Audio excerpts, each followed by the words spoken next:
Hi, it's the July Lioness, and we're here for Choco Chat on Saturday, June 13th, 2015. And how are you today? How was your week? Was it good? Mine was pretty good, pretty good.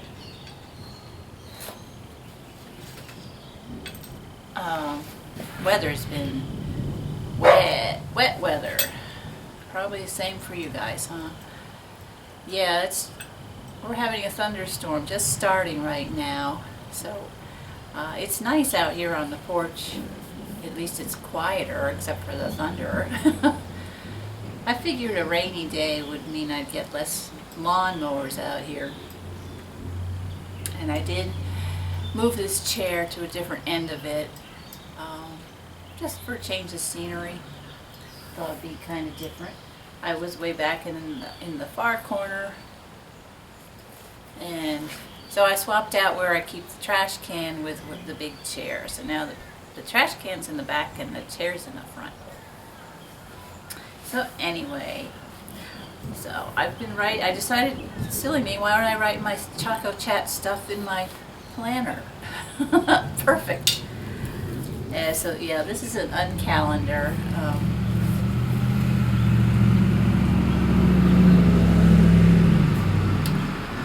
Still got street noise. Yeah, this is an uncalendar for anybody who's into planners. I checked into the whole planner community, and it wasn't for me. I mean, I like books, I like pens and paper, but some of these people have to absolutely go cuckoo with their planners and write every single instant down. Like today I went to the bathroom 6 times and drank here's my schedule for drinking water, and whoa. Too much of a good thing. Everything in moderation, you gotta keep a balance. So let's see, what was I going to talk about? The giveaway. Well, apparently people were confused by my directions, or they were ignoring my directions. So I was receiving entries, but they were all missing information. So I just said, wait a second. I thought of maybe just sort of going with the flow and putting up with it, but I thought, no, this is my contest, and I have certain rules that I want people to follow. There is a prize, so I think I could make my rules a little bit more, a little more strict. So I just made another video, and I'm sorry if you watched it, and I was a little irritated, so. Okay, trees. To think that I should never see a thing as lovely as a tree. Well, still waiting for the guy to come and cut my trees down. He's going to cut down one and trim back the other one. And he had said last Thursday, quit revving please. Jeez. He had said last Thursday that he was going to come over either last Saturday or early next week. So Saturday, Monday, Tuesday, or Wednesday, right? I would say those were the days he meant.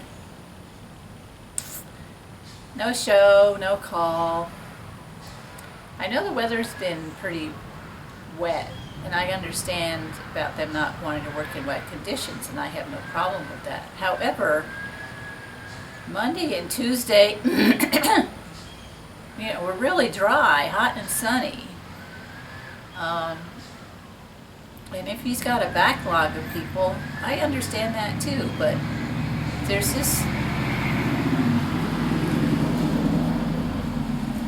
this thing, it's called a phone, and he's got my number.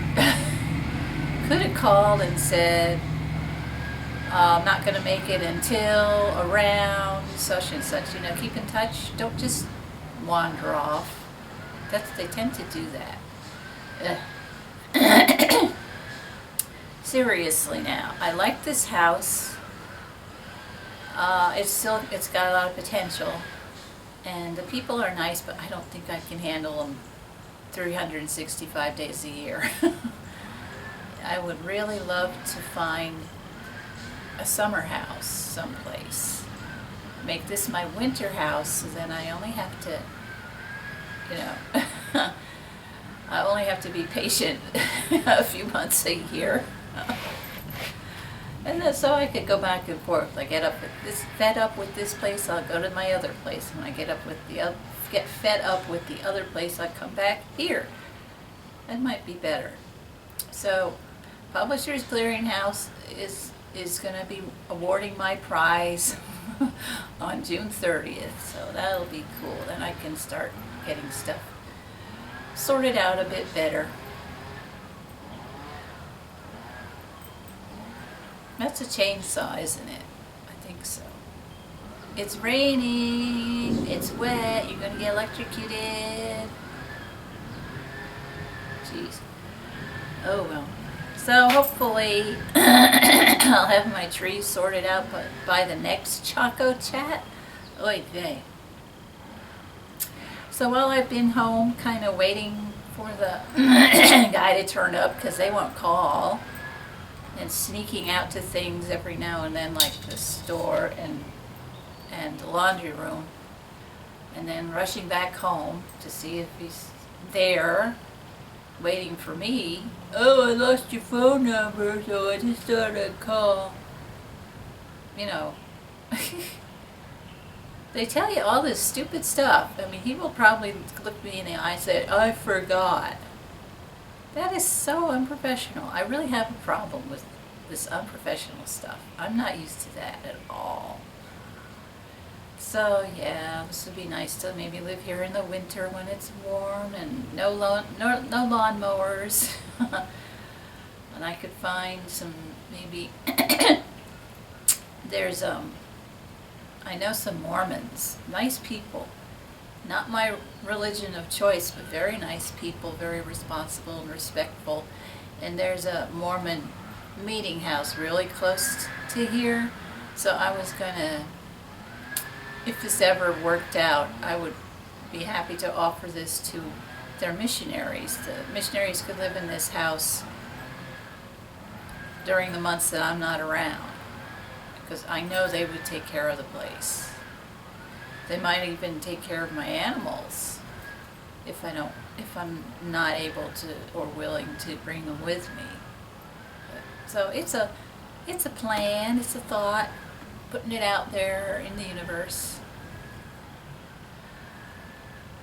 So I am happy right now. I'm looking at my two of my pretty cats sitting just underneath the tripod.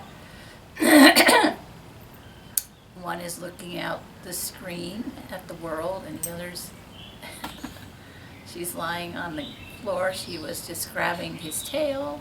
Now he's walked away, and the baby's just come inside. Oh, the poor baby. His name's Lysander, or Sandy for short. I couldn't find him at all. He sort of disappeared night before last, and he was gone all night and still not back in the morning. So I called for him, and I could hear him crying. And I know my kids cries. I know they have three cats, and they all have very different voices. So I knew it was him. And I would call, and he'd answer.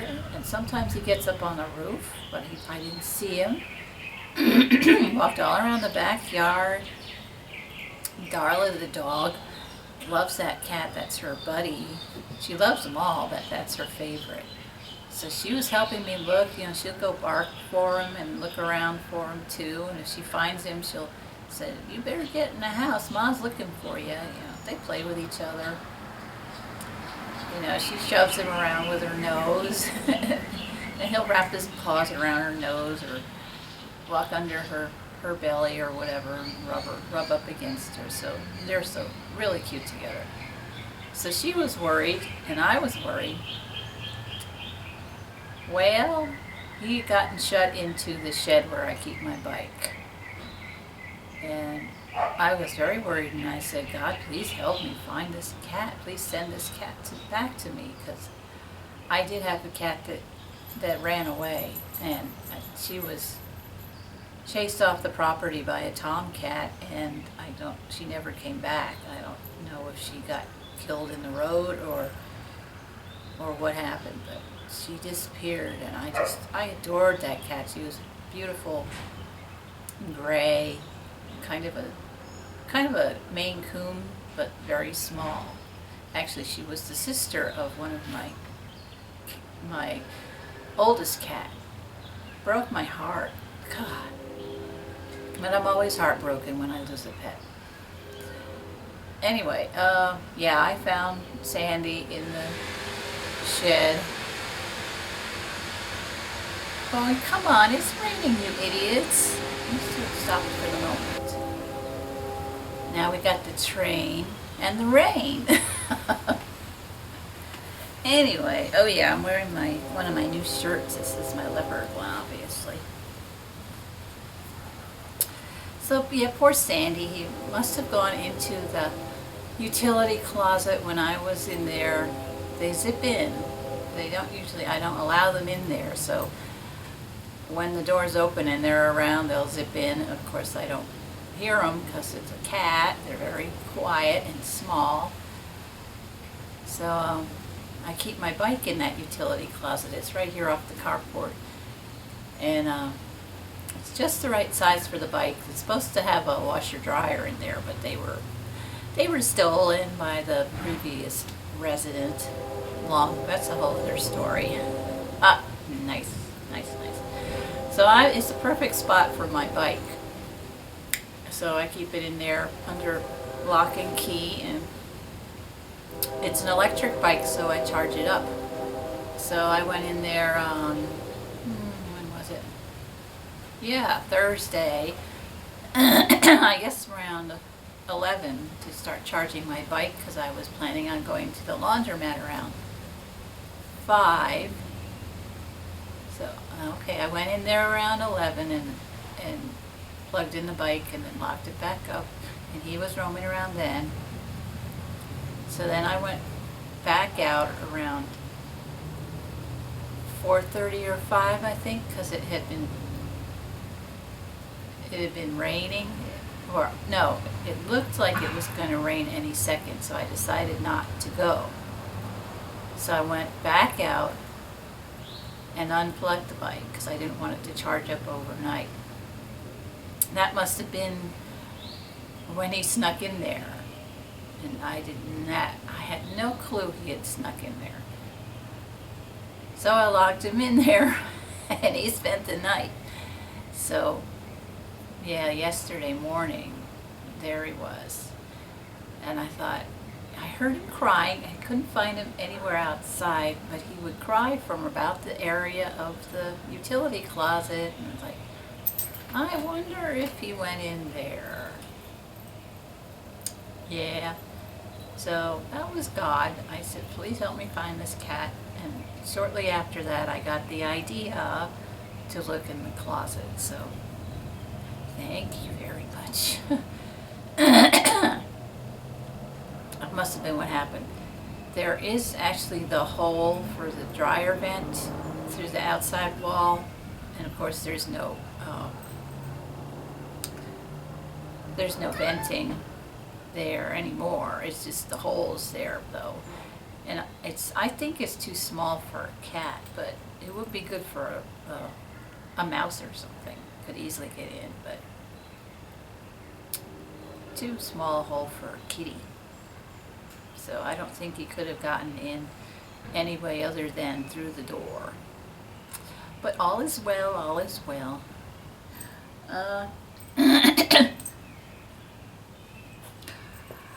I've discovered The Sims when it comes to video games. I got a copy of it a couple days ago, and I've kind of been like playing it ever since. It's bad.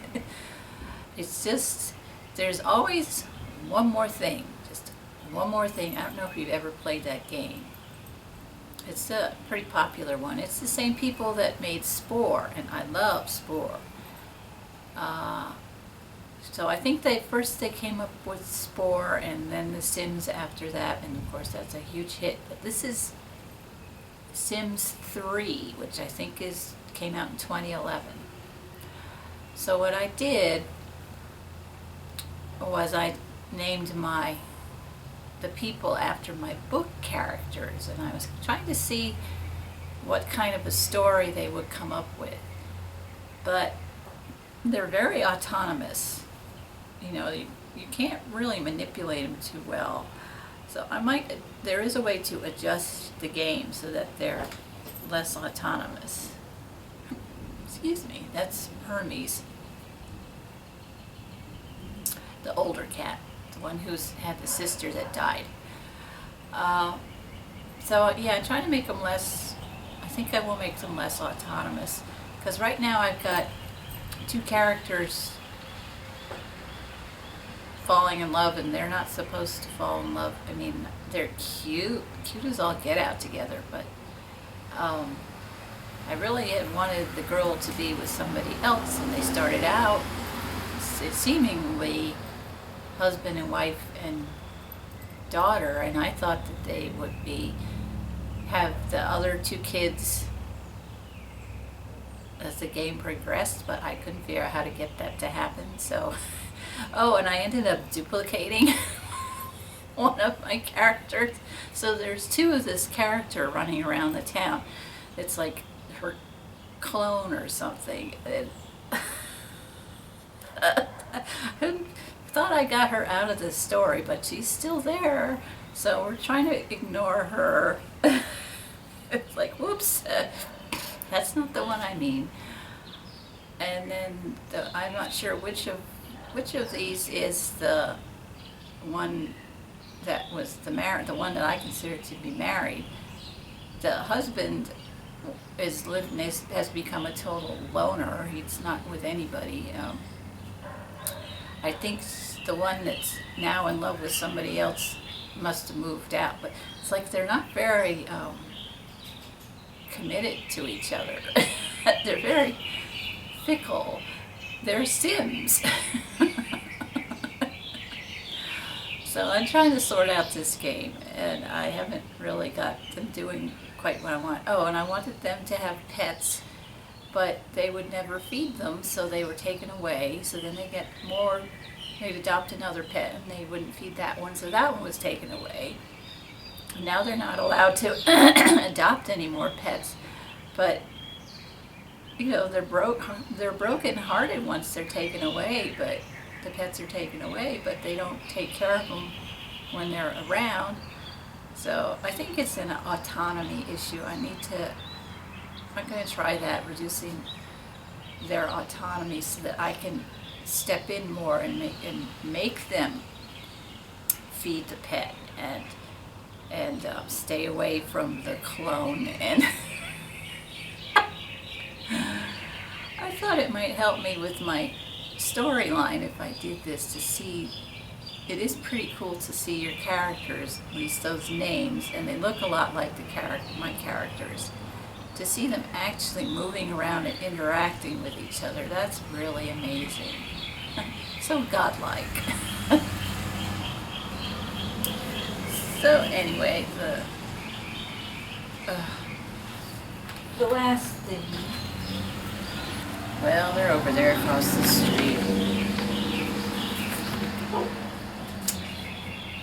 Now this is my latch hook project. How about that? I've been coloring in all my grid work here. And it has been very labor intensive. I started it a few months ago, but I just couldn't see too well. So I got my natural light, my OT light, and that helps immensely, so I can tell the difference between the colors.